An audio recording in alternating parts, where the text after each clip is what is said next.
História de uma alma, continuação. Como vedes, madre muito amada, sou alma muito pequenina, que só tem condições de oferecer ao Deus coisas pequeninas. E, muita vez, me acontece ainda deixar escapar esses sacrificiozinhos que tanta paz trazem à minha alma. Isto, porém, não me tira o ânimo. Suporto ficar um pouco de paz a menos e procuro depois ser, noutra vez, mais vigilante.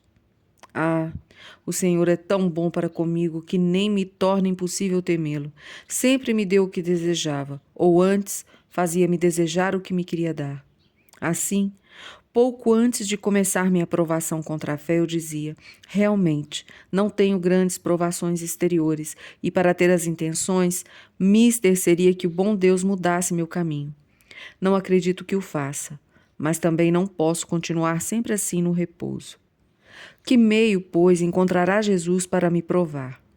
A resposta não se fez esperar, mostrando-me que não faltam meios àquele que amo.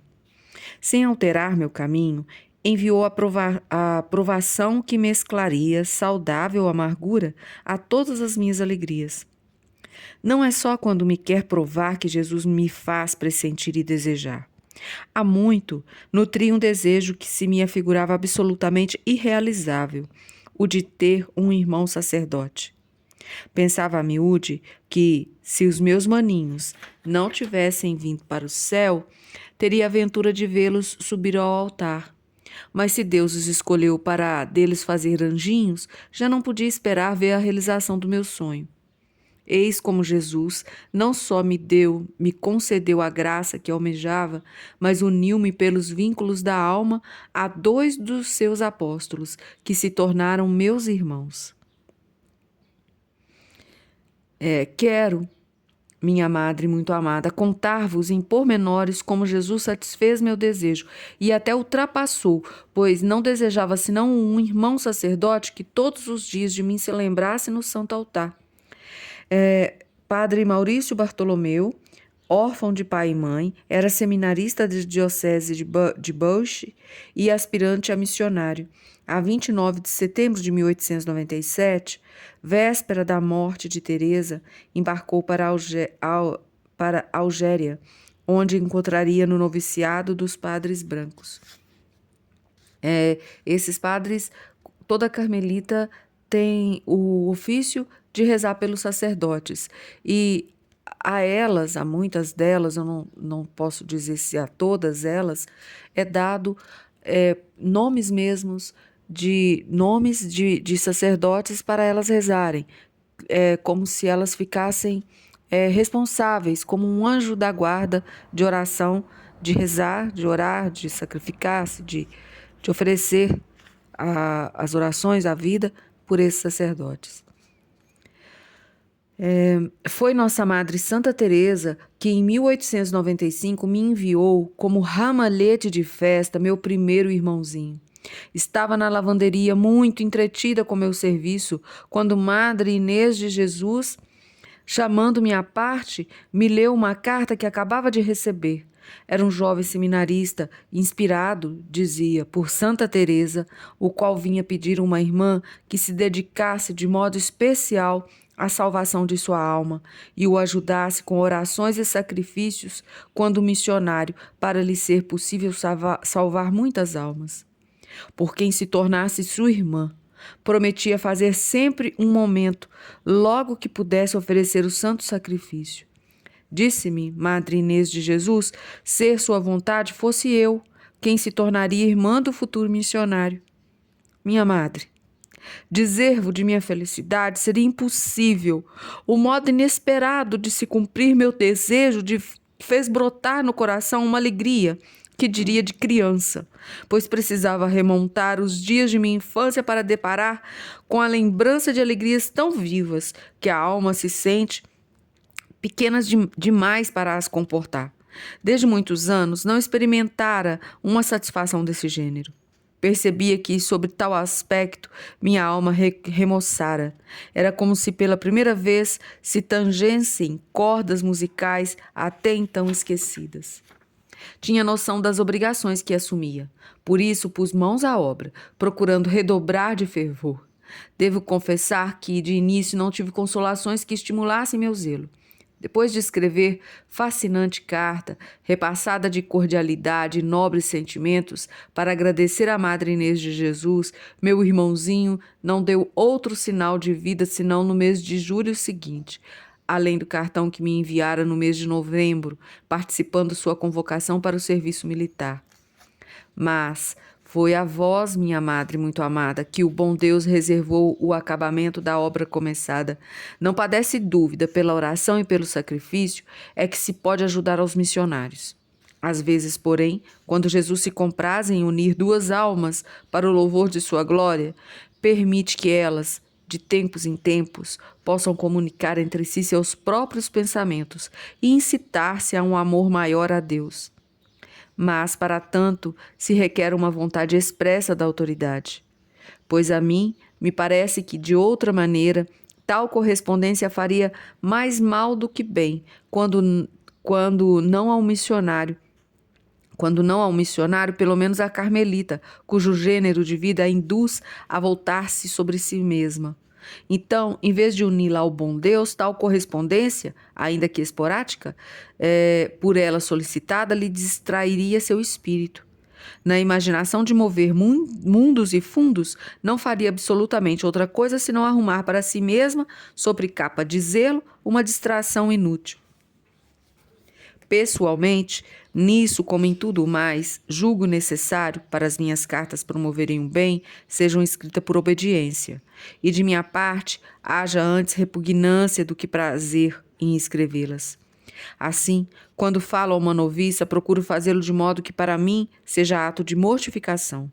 Evito dirigir-lhes perguntas que satisfariam minha curiosidade. Quando ela começa um assunto interessante e passa depois para outro que me importuna, sem terminar o primeiro, abstenho-me cuidadosamente de lembrar-lhe o assunto posto de lado, porque me parece impossível promover algum bem quando se procura a si mesma. Percebo, minha madre muito amada, que não me corrigirei jamais. Eis que, com todas as minhas dissertações, de modo que desviei bem longe do meu assunto. Desculpai-me, vou-lo peço, e permiti-me começá-lo de novo, na primeira ocasião, pois não está em mim fazê-lo de outra maneira. Procedeis como o bom Deus que não se cansa de ouvir-me, quando simplesmente lhe falo de todos os meus pesares e alegrias, como se os não conhecesse. Vós também, minha madre, desde muito conheceis meu modo de pensar de todos os eventos mais memoráveis de minha vida. Nada de novo vos poderia contar. Não deixo de rir com a ideia de que vos escrevo escrupulosamente tantas coisas que conheceis muito bem como eu. Enfim, querida madre, estou a obedecer-vos, e se não tiverdes interesse de ler agora estas páginas, talvez vos possam distrair na vossa velhice e servir depois para acender o fogo, e assim não terei perdido meu tempo. Acho graça, porém, em falar como criança. Não creais, minha madre, que queira saber qual utilidade teria este meu humilde trabalho. Tê-lo feito por obediência é quanto me basta, e nenhum pesar sentiria se aos seus olhos o queimasseis antes de o ter lido. Já é tempo de reatar a história de meus irmãos, que ora ocupam tão grande lugar em minha vida. E amanhã nós vamos seguir, e agora Santa Teresinha falando sobre esses irmãos que passaram a ocupar um lugar tão importante na sua vida de carmelita. A todos, salve Maria. Salve Maria nada. E a nossa frase para iniciarmos a semana? Como vedes, madre muito amada, sou alma muito pequenina, que só tem condições de oferecer ao Deus coisas pequeninas. Sobre esta frase, gostaria de fazê-los a todos os senhores que ouvem com caridade e paciência esta leitura, gostaria de fazê-los um convite. A leitora está preparando um estudo, não um estudo onde esta leitora se julgará ou tentará ser uma professora, mas um estudo onde esta leitora se propõe a estudar junto com os senhores sobre a pequena via de Santa Teresinha, e em textos e palavras da própria leitora. Se os senhores tiverem mais paciência para ouvir, já está sendo preparado e será colocado aqui no nosso canal do YouTube e também no grupo de WhatsApp que nós temos e que sempre vai aí nos comentários o link para participar do grupo. Então, aqueles que interessarem e que souberem de alguém que se interessem, que queiram conhecer melhor esta via, que eu julgo ser talvez um dos últimos meios desses tempos em que Nosso Senhor deixou para que, depois, né, do principal, que é a escravidão a Nossa Senhora, com a leitura e a consagração a ela, a leitura do tratado e a consagração a ela, depois desse meio eficaz de salvação, um outro meio de santificação e salvação é a pequena via de Santa Teresinha. E é sobre essa pequena via que essa leitora quer estudar e estudar compartilhando com os irmãos. Fica aí o convite e aguardem que será um dos próximos trabalhos realizados nesse canal por essa leitora. Perdoem tantas palavras. A todos, salve Maria.